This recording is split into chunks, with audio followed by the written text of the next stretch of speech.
Hello everybody. Welcome to another episode of Mobility Monday. So for today, I'm actually going to be talking about the hip flexors. So this is actually a common request that I've been getting. So I figured today's video should address how to deal with those pesky hip flexors. So same as when we're targeting the hamstrings, I'm going to take a 3-step approach. So step 1, we're going to work on soft tissue mobilization. So you can do this with a foam roller. This is my little portable foam roller. Or you can also do lacrosse ball work. Remember, lacrosse ball work is for more pinpoint pressure, and so you only really want to do that every other day, give or take.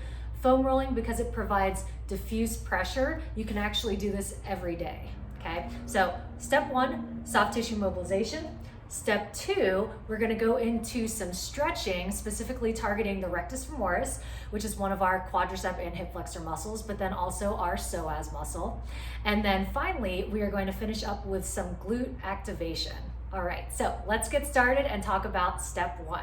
So I am actually opting to do foam rolling for this because I have found that this is significantly more beneficial when dealing with my hip flexors and quads, unless I have like a specific trigger point and knot that I'm trying to release. So for this, you can use one of the half size or full size ones, whatever you have at your disposal. So I like to start at the distal end. So I'm starting kind of right at that quad tendon, so right above my knees, I'm applying pressure. I like to hang out a little bit lower because typically I'm here for quite a while. So I'm going to start kind of down, so right above my knees.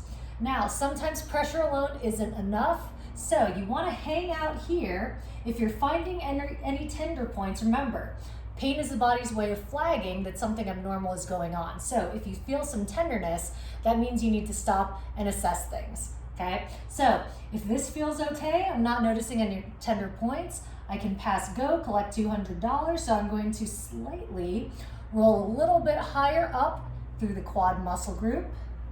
If that feels okay, I can continue to keep rolling. Most people, they got it onto a foam roller and they just kind of slide back and forth, but they're not actually getting the full benefit of the foam roller. So you want to start by applying pressure right above the knee. If that feels okay, then you can continue to progress. Now, sometimes pressure alone is enough. We need to add in some movement. So one of the movements I like to take when foam rolling my quads is I like to add in a little bit of flexion and extension at the knees. So I'm just adding in a little bit of movement.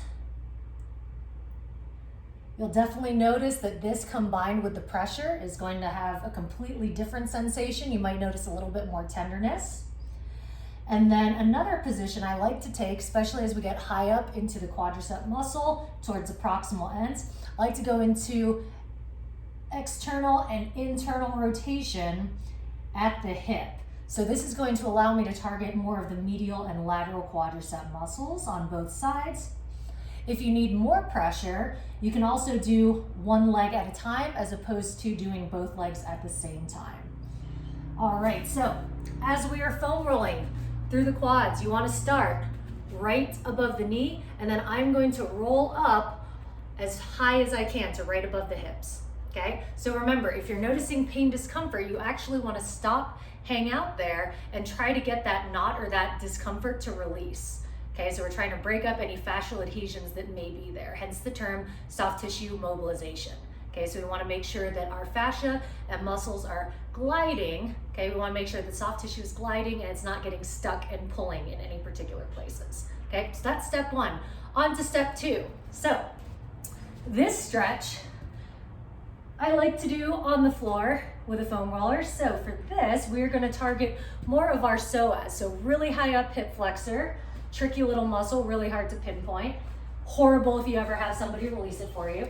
So you're going to start with the foam roller kind of right above the hip. Okay, so I'm putting it kind of right on my pelvis, right at the high end. So my hips are fully supported, so it's not up in my low back, it's supporting the hips. Now from here, I'm going to curl both knees into my chest, and I want to hug down and create as tight of an angle as possible. From here, I'm going to grab onto one side and then I'm going to extend out the other, dropping it over the foam roller. Okay, so you can see here, I'm getting a lot of extension through this hip. Most athletes, we spend a lot of time with our hip in a flex position. We don't really get back to extension. So hanging out here can really help to reverse that. So notice I'm not going to relax this knee. You really want to keep it pinned tight to the chest so I can maximize the stretch through here. Another thing I like to do is I like to add in some lateral sway, because once again, sometimes a stretch alone isn't enough. You need to add in a little bit of movement. So this is a great stretch for the psoas. So that's that really high up, tricky hip flexor muscle. Tends to get very, very tight from sitting all day. If you're a runner, cyclist, triathlete, you're especially going to have probably a tight psoas. You can tell because in this position, you'll notice my heel is not touching the ground with a little bit of lift. So ideally, you want to try to be able to get that all the way down to the ground without forcing it, okay, and without bending at the knee to cheat, and while keeping this knee pinned to the chest, okay? So really maximize that stretch. Hang out here until you feel that start to release a little bit, okay? Usually a couple minutes is a good guideline. All right, another variation, similar stretch. I'm gonna show you, we're gonna use this couch here. You can also do this off the side of the bed. Honestly, as long as you have a surface you can kind of hang off of, you'll be just fine. So setting up in a similar position, I'm going to curl one leg in towards my chest. Now, instead of hanging this leg straight, okay, by going knee straight, I focus more on the psoas. If I bend at the knee, feel stretch, that's gonna be more rectus femoris, okay? So the rectus femoris is one of our quadricep muscles. It's right on top. It crosses the hip and the knee, so it's a knee extensor and it's also a hip flexor. Okay, so in this position, I'm stretching it at the proximal and the distal end. So to maximize the stretch, I'm just gonna add in some movement. So I'm extending, releasing the stretch, then as I bend at the knee, I'm pushing myself deeper into the stretch. Now, if the rectus femoris is tight, as you bend the knee, you'll notice that the leg will wanna pop up if it's tight. Ideally, you wanna keep it low to the ground. Okay, you don't want that thigh to pop up and raise as you're bending the knee. So this will help force into the stretch. Same thing, you can add in a little bit of lateral medial movement to sway at the hip.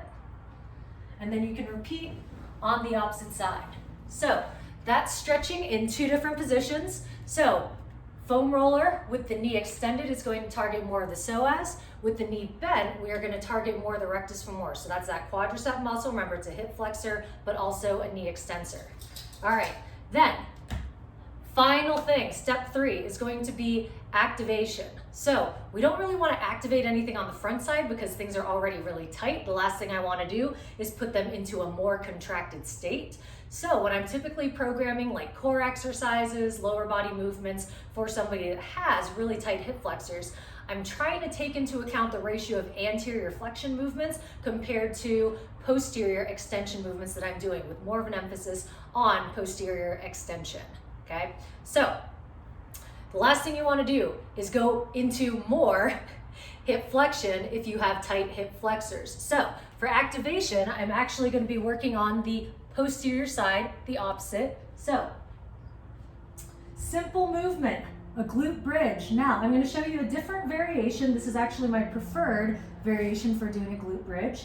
So hips and knees and feet are about hip distance apart. So I'm not going super wide, okay? Everything is staying nice and in alignment. Now, if you can see, my toes are pulled up, so I'm not resting my feet down on the ground. If I do that and I push in this position, it's going to be more of a quad dominant movement. So instead, I'm going to lift those toes towards the sky, drive through the heels to get more of that hamstring glute activation through the hips.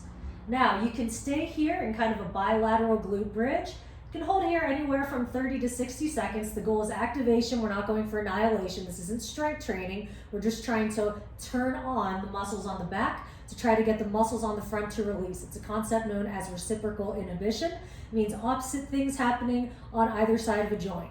Okay, so if I'm extending on one side, okay, I'm going to be releasing the muscles. Okay, so by contracting and flexing my glutes, I am extending and allowing the muscles on the front to lengthen and relax.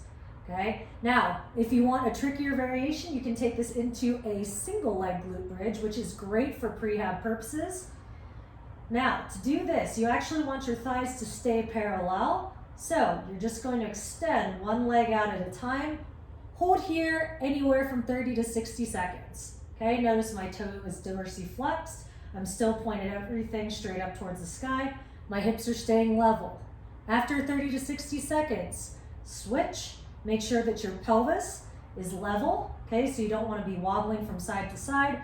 Then switch, extend the opposite leg, keep the thighs parallel, 30 to 60 seconds hold. You can repeat this anywhere for 2 to 3 sets, okay? So, quick review. 3 steps are going to be, number 1, soft tissue mobilization, so either using a foam roller or a lacrosse ball. Particularly targeting the quads, you can also get into the adductors, the IT band, depending on where you have a lot of that tightness. But if we're looking mostly at hip flexors, the major muscle that we're dealing with is going to be that rectus femoris and then also the psoas. Okay, so that's kind of why I target more the quads when we're going through the soft tissue mobilization.